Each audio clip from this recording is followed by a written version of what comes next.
Hello guys, Colonel Ninny here. In the last 4 lessons, you've learned how to control the airspeed using the pitch of the nose, and to control your altitude by using the power, and that minor variations in the pitch also have an effect on the engine. So as a pilot, we have to stay within these known parameters. So in any flight regime where the nose is too high, or the nose is too low, or the angle of bank is increasing and going too steep, we can anticipate there's going to be a problem, and take steps to rectify it before it becomes a problem.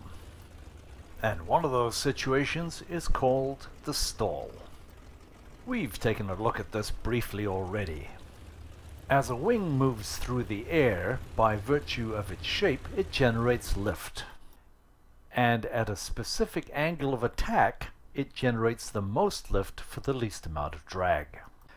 As the angle of attack increases, it gets to the point where it starts to produce more drag and less lift. And finally, when it stops producing lift, it will stall and simply fall out of the sky. And it's very common for one wing to stall before the other, and the lift produced on the flying wing flips the airplane over. For us, we'll find that most stalls happen in slower flight. However, they can happen in high-speed flight as well, and are much more violent.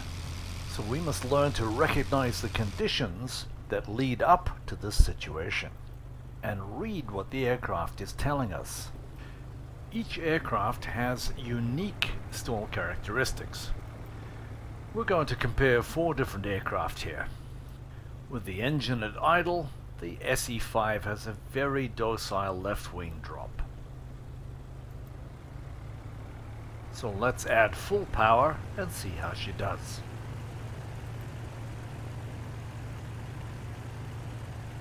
With more propeller slipstream providing lift over the wings, it takes longer for it to stall, but when it does, it's a little bit more violent. And here it is from the third-person perspective.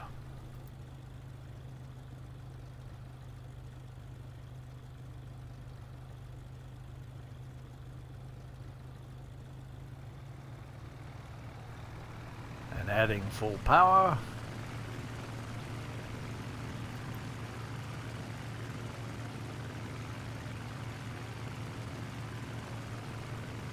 And we can anticipate a little bit more of a reaction as she goes over.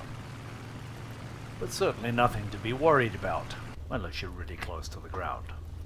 And the Fokker D7 has very similar gentle characteristics, except its right wing wants to drop first.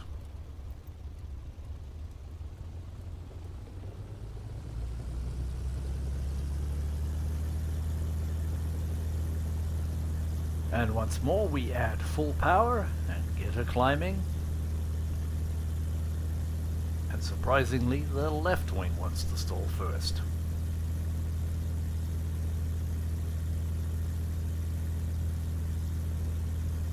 But certainly not as pronounced as the SE-5.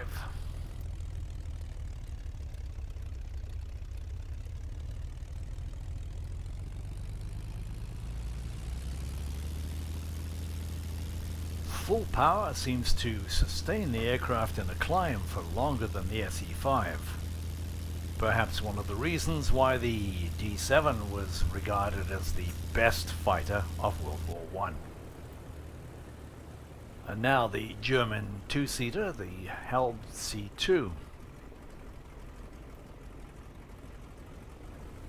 The stall recovery in each of these cases is exactly the same. Lower the nose to get the airspeed up and increase the airflow over the wings to get them flying. Roll your wings level and bring the nose back up to the horizon to control the airspeed. Add power as necessary. Now let's look at the Sopwith Dolphin. You'll notice how she hangs for a little longer, shudders, and then stalls. Even with the power at idle, it's very abrupt and you end up vertical.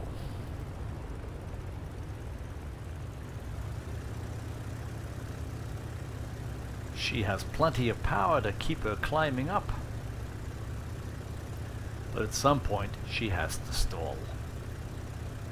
And now my normal stall recovery, just lowering the nose, doesn't work, and enters what we call an incipient spin. This will progress into a full spin. Hopefully what you've learned so far is that we don't allow the aircraft to get into these situations. An aircraft that is about to stall is an entirely predictable and avoidable thing. With the Dolphin, once the wing's gone over, both wings are now stalled. We're in an incipient spin, which leads to a full spin, and now we have a problem. With both wings stalled, the aircraft is in equilibrium, and it'll happily do that all the way down to the ground. Sadly, no amount of my skill and experience will overcome the aerodynamic forces which are going to kill me. Now that doesn't mean that the Dolphin was a bad airplane. You just had to know how to fly it right. We can, by using excessive control pressures, voluntarily induce a stall spin. It might be necessary, for example, to try to lose altitude very quickly to get away from an opponent. Here I hold back and kick the rudder to the right. That induces a stall, and a secondary stall leads to the incipient spin, which leads to the full spin. Standard spin recovery is push the nose forward to build up the speed, use full opposite rudder, in this case I need full left rudder, and then adjust the power. Power will adjust the airflow over the wings. Bring it back, add power, see what happens, see if you can get a change in that steady, constant rotation. No matter what I do, I can't overcome it.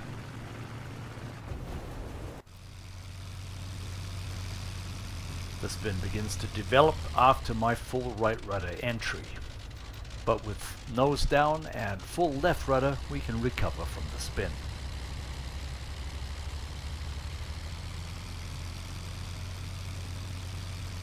Now, watch my entry with full left rudder into the left-hand spin.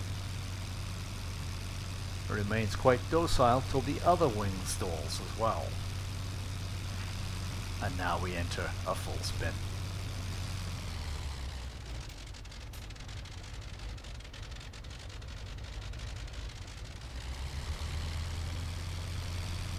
I try the same recovery technique, nose down, full power, power off, pitching back and forth, and I still cannot overcome it. So in the very first stall spin example I gave you, I was able to recover from the spin very easily, even at low altitude. Now why is that? And the answer is because I was able to recover from the incipient spin just prior to it entering the full spin. There's a very good reason why I chose the FALS D3 for you to learn on. Take a look at this. We're going to try to induce a spin to the right with full power on. Let's try again.